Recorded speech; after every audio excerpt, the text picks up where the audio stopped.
Hello. I've been doing a bunch of different videos about sort of martial arts stuff like fencing and judo. But I've got different things I want to say about different topics. If someone wants to listen, that's fine. I just feel there's stuff that I'd like to just sort of get out there, sort of get a few things sort of off my chest. So, so people are attracted to different things that they want to learn about. And like I watched that series Vikings, which is actually Canadian produced, yay. And I really liked it. I got interested in Vikings. I'd never been interested in Scandinavia before. Well, I can't say never, but I wasn't for a long time. I wasn't particularly interested. That got me interested in that. Um, you know, but why? What attracts us to these things? I think we're interested in there's sort of some kind of like original core culture that we're looking for that we can identify with and attach ourselves to. I see that as being more about culture than about like direct family lineage. I'm part English, which is really cool, but in terms of my like what I the languages I speak, English is one of my main languages. It's not the only one. So I do identify with the English language and heritage. I'm Canadian, but I'll say English Canadian. Let's put it like that. Um, so what's this kind of core thing? Well, if you think about the English, so who are they? So if, like, are we going to say they're more like the Anglo-Saxons maybe? If so, this is a Germanic, we say, warrior tribe that crossed the seas and sort of filled in the power vacuum once the Romans had left. So, and then what's this? Where can we access this Anglo-Saxon culture? Well, in the Anglo-Saxon literature, but because it was so quickly kind of taken over by sort of European culture and literature and Latin and Christianity, and sort of morphed by that. A lot of people who are interested in sort of a more kind of core Germanic, heritage, might look more to the Norse sources, right? And of course, the Norse invaded. A lot of modern English actually comes from the Norse invaders. Words like shirt.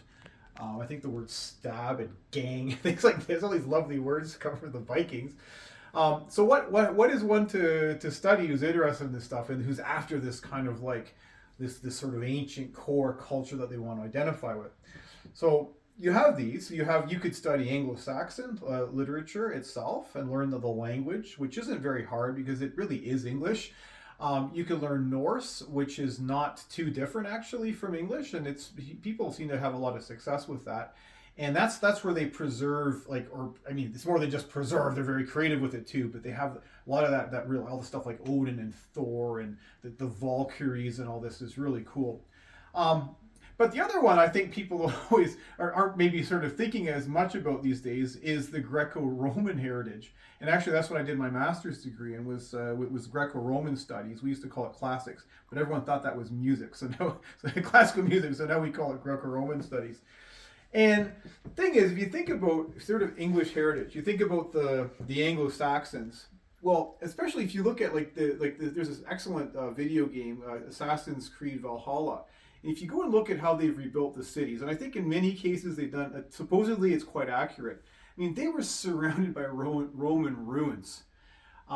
Keep this in mind. Like England was a major part of the Roman Empire. Quite often, the emperors themselves were stationed in England, usually in York. So it's like the like England was very Roman, and of course, like I said, the Anglo-Saxons filled the power vacuum, but they knew that they filled the power vacuum. They knew that this was really part of that sort of Romanitas, this Roman sphere. They also knew that their ancestors were illiterate, and they seem to have looked at their ancestors as quite barbaric, whereas they respected the Romans. And they were very proud of actually maintaining certain Roman elements of Roman heritage, not the least of which being the Roman Catholic Church. And when you like my ancestor, actually King Alfred the Great, he's a direct ancestor of mine. When he was talking about literature and learning, like he super respected Latin, and he was upset that not too many people in England at his time could speak Latin anymore, could read it or write it, and that's why he had a translation mill set up to translate as much as he could into English. So I think that's something that people might want to look at too, who are interested in this core culture. Like, I mean, if the Anglo-Saxons themselves are telling us, look at Latin, you might want to consider that. And also, if you look at actually a lot of the Anglo-Saxon writings, and I've got a number of these here of basically everything that was written in Anglo-Saxon. I have some version of it here. A lot of the stuff was translated out of Latin into English. English certainly has its own flavor, has its own culture. It's different. It's Germanic and all that. I get that. But at the same time, it's still European. And that's something I'd like to say too about this for people who are interested. I think it seems like in a lot of cases, the Europeans are very, very understanding of the fact that they're all very close to one another, and that Roman and Greek culture was absolutely a thing even for Germans. I mean, the big sort of identity for, it seemed, the Germanic peoples was that they filled in the power vacuum when the Roman Empire collapsed. They provided the stability that people needed. And I know, like you can see, I'm a fencer as well. This is written up in old German fencing manuals, how like it's just sort of this basic principle that the German peoples kind of picked up the slack when the empire failed, and they maintained the empire. They came in to save it. So they had a lot of respect for the Greco-Roman classics and literature. And so I think that's also something that people who have that sort of aesthetic vision that I'm talking about, and I think a lot of people do, looking for that kind of core culture, have a look at the Greco-Roman stuff as well. The Iliad, the Odyssey, these are excellent. There are lots of wonderful translations in English. For instance, Chapman. I prefer Chapman because it's a lot more of that old sort of like Shakespearean, sort of almost medieval, like the Renaissance style of English. And it's I prefer this to the original Greek. Of course, I'm not Greek, but I can read ancient Greek, and I like what he does. It's more complex, much more. I'd say it's like 10 times more complex than the original Greek, and I love the complexity. It's wonderful. It's very interesting. The Odyssey, maybe even better. It's even maybe even just more enjoyable in his translation. You have lots of and so the thing is, what I would say is, the other thing is, like, don't neglect the English classics. Like, I mean, look at all this Shakespeare you've got. Like, tons of Shakespeare there. Here's Old English. The Fairy Queen doesn't seem to get as much attention as it should. It was written to be a national epic. I think it's wonderful. It's super fun.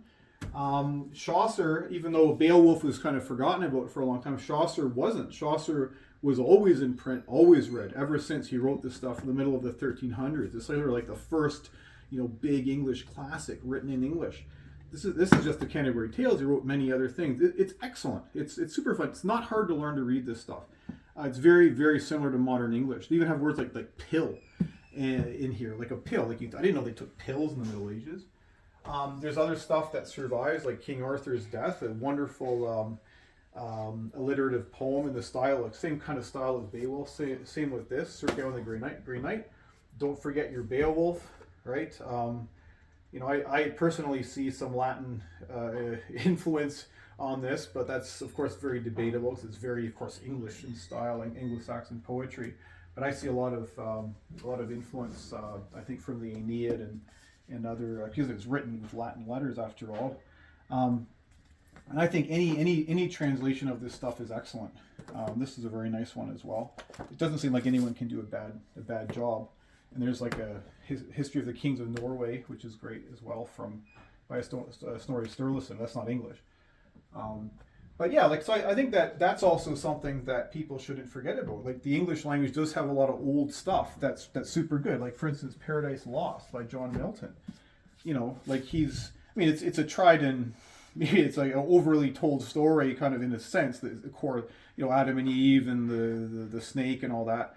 But he turns this into this really, I'll say, beautiful but powerful, rhythmic, poetical, epic tale, which is all super interesting. And a lot of it's actually, we figure, is based on his experiences in the English Civil War. Like, there's a war between Satan and God, and apparently it matches certain elements of the English Civil War.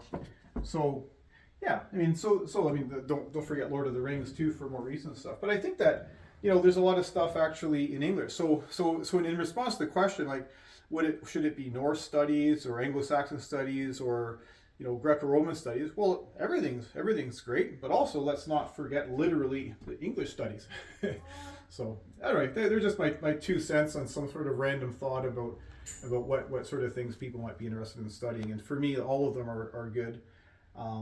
And I think they're all part of that quest that some of us have of sort of reattaching with our roots, if we like. All right, thank you for listening to me. Hope that was just something to spark your own thoughts so you can develop your own ideas. And I'll do something else again about something else. Thank you. Bye-bye.